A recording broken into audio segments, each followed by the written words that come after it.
In my last CWDC video, I talked about how Crisis had the potential to change what the Arrowverse was moving forward, and how other DC shows like Doom Patrol, Swamp Thing, and Stargirl were already breaking the mold and proving that these shows can do more and be better. I also identified some of the fatal flaws that all of the CW Arrowverse shows have in common, and why they play into those tropes more often than not. They can't even accidentally produce something watchable. Oh, brother, this guy stinks! So did the CWDC shows change course like I hoped they would?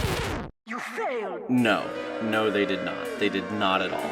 In fact, they doubled down on what they were doing before and kind of shot themselves in the foot doing so. I'm not sure I'm ever gonna walk again. So this is going to be a bit of a follow-up to that last CWDC video, as well as my thoughts on some of the more recently announced James Gunn DC shows. Because since I made that last video, every single show in the Arrowverse has been cancelled. Some of them were cancelled before they even got a chance to air. Now there are only 2 Arrowverse shows left. The Flash and Superman and Lois. The prior of which is airing its final season, and the latter of which its place in continuity could be debated. But we're not going to talk about that right now. I'm not going to talk about Judy. In fact, we're not going to talk about Judy at all. We're going to keep her out of it. Instead, we're going to talk about the possibilities that the future might hold for the Arrowverse, and how DC can do better on HBO Max in the future, instead of how it did on CW in the past. So with all that being said, roll intro. When I was a child, my planet Krypton was dying. My name is Barry Allen, and I am the fastest man alive. Oliver Queen. Kara Zor-El. I made the ultimate sacrifice, which helped birth an entirely new universe. I am Supergirl. The Green Arrow. I am the Flash. Then run, Barry. Run.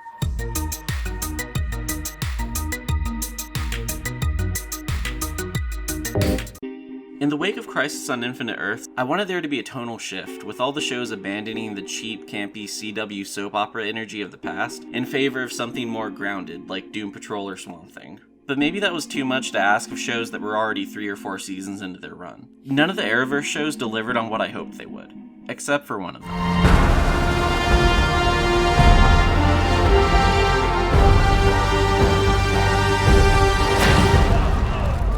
I think Superman and Lois is the sort of evolution of the CW formula that I had hoped that all of the shows would take after Crisis. For lack of a better term, there's just no filler here, and I think that has a lot to do with the fact that the seasons for Superman and Lois run 13 to 15 episodes instead of Flash or Arrow's standard 22. Trimming down all that fat might leave audiences with less show, but it also results in a superior product when you compare Superman and Lois to the other CW DC shows. There's no annoying side characters that take up 50% of the screen time, there's no villain of the week episodes, it's just a solid exploration of Superman's life as a dad and what being Superman means to his family. I think making Superman a dad was one of the best moves they could have made. It worked so well in comics, and it works really well here too. Some of the most common complaints about Superman is that he's unrelatable, that he's this big blue Boy Scout whose morals, lifestyle, and code of ethics are all outdated. But you know who else is hokey, cheesy, outdated, boring, and unrelatable? Your dad. I'm your dad. Hypothetically speaking, of course. I think that making Superman a father is just the perfect evolution of the character. And having the character struggle with parenting is a great way to show how an old idea can work when given new context. Oh, I'm your dad. Everyone always says that Superman's too overpowered and that he can punch every problem away, and that makes him boring. The modern solution to making Superman interesting again is to make him a villain, which is what every Superman-inspired story for the last 20 years has done. But making him a dad addresses that complaint too. Stopping a moving freight train or jumping over a tall building in a single bound are all tasks that Superman can accomplish with relative ease. But saving the family farm, raising 2 teenagers, and watching the people of his hometown fall into economic collapse? Well, heat vision doesn't do much good there. To the story of Superman and Lois, it doesn't matter if he could overcome any physical obstacle you put in his way, because even with all the power in the world and nearly a century of stories, the character still has more to overcome in fatherhood. It adds a new layer of depth to the character. Jonathan and Jordan feel so much more articulated and evolved than any other teenage CW character. They just feel real. Wow, make a pretty good Superman. Superman's boring. I'm Raiden. Huh. The way that Superman and Lois moves away from the campy, schlocky, procedural formula, it does a lot to make this show stand out and feel a lot better than anything that the network's done yet. But it seems like there are big changes coming down the DC pipeline, ones that affect way more than just the Arrowverse. The The news is that James Gunn is taking the position of a Kevin Feige-like figure for all future DC productions. He's overseeing everything from the films to the TV shows, and maybe even some of the video games. Details on that haven't exactly been made clear yet, but the result seems to be that Gunn is completely wiping the slate clean in favor of something new. Even non-CW DC shows like Titans and Doom Patrol are meeting cancellation as well now, even though James Gunn did claim that those cancellations predate his hiring. But honestly, when it comes to the Arrowverse shows and maybe even Titans and Doom Patrol, I just feel like there was always such a misunderstanding about what these shows were supposed to be and what they were trying to do. And that's something I tried to explain in my original DCCW video. Sure, it's definitely formulaic, but sometimes that formula can be comfortable. Like an adult episode of Power Rangers. Hero has an issue in their personal life, new villain of the week has a similar issue that contrasts that of the heroes, the hero overcomes the exploit by overcoming the issue in their personal life, maybe there's a MacGuffin thrown in there, rinse and repeat next episode. But is that formula really such a bad thing? Consider the McDonald's cheeseburger. By all standards of comparison, this is a bad cheeseburger.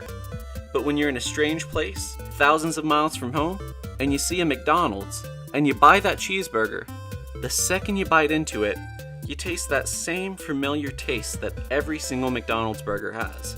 And for a brief moment, you feel at home again. That's the power of consistency. That's the power of a formula. That's the power of Pine Sol, baby. Predictable results and comfort. And that's why I find myself more inclined to catch up with a B or C grade show like Flash or Supergirl than start new seasons of other shows that may carry a higher IMDb rating. With Flash or Supergirl, I know what I'm getting. I know it may be mediocre, but I don't really mind it, because I know that by the end of the episode, I'll probably be bored enough to not watch another one and go do something else, like finish editing this video. Unlike Punisher or Mr. Robot, not every single episode of Flash ends on a cliffhanger that leaves me craving the next episode like a rat looking for its medicated IV drip.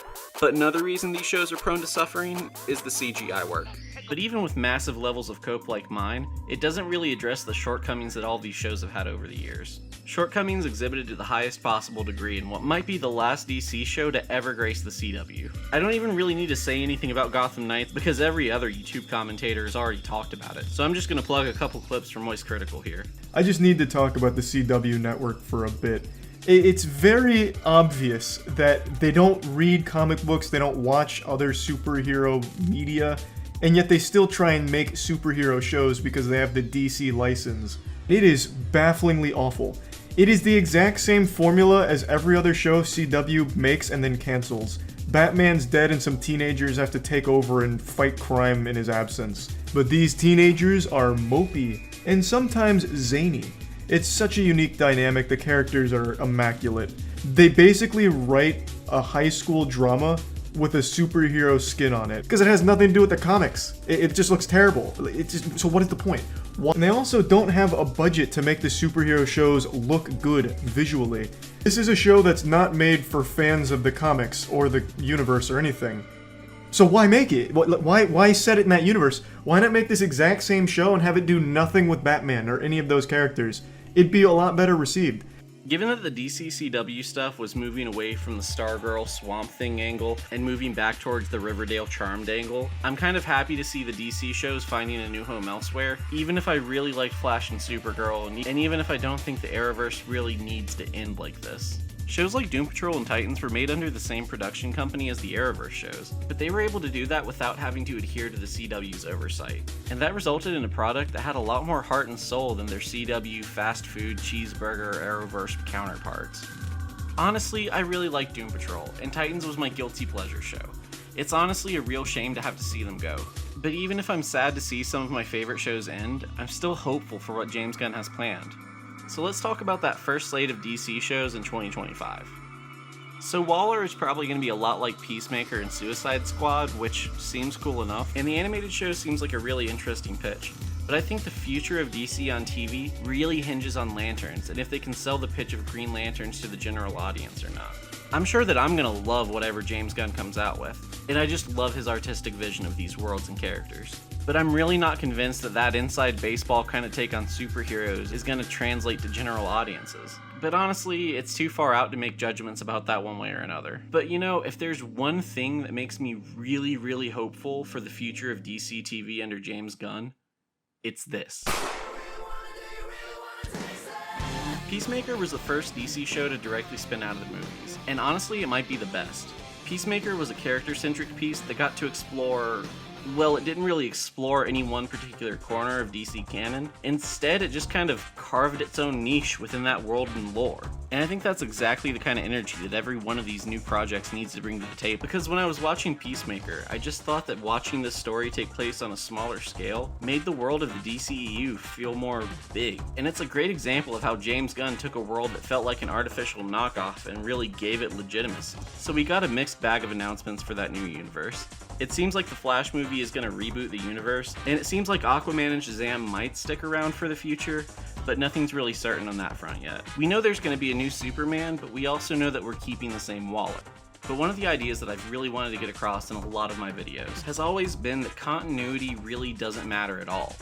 It's the stories that matter. It's best to look at comic book continuity and canon across any franchise as being fluid. In the same way that there are different versions of the myth of Hercules or the fairy tale Cinderella, there are different origins, middle points, and endings for Batman, Superman, Spider-Man, or any given character you can imagine. So it won't be a perfectly congruent, aligned continuity that makes or breaks the DC universe.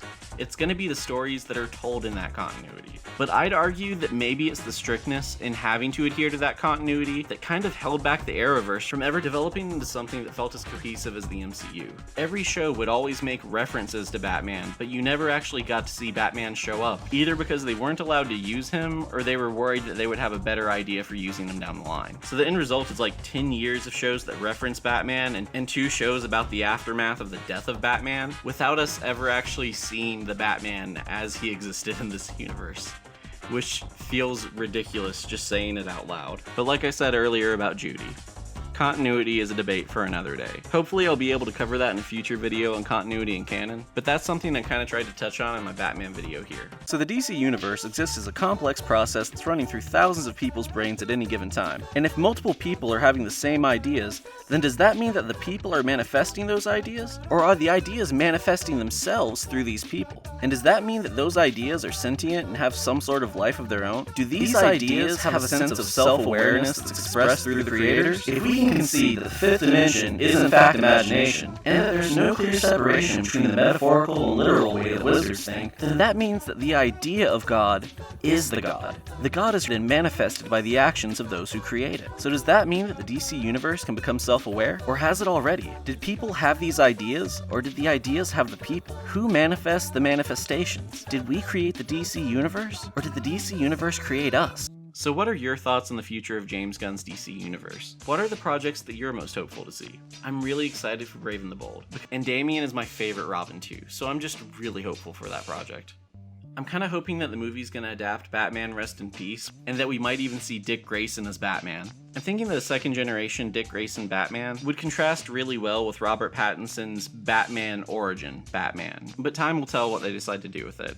I'm sure that whatever comes out of James Gunn's DCU, there's going to be something for everybody, and given that Suicide Squad is my favorite DC movie, I couldn't be happier about everything that I've heard. I have full faith in James Gunn.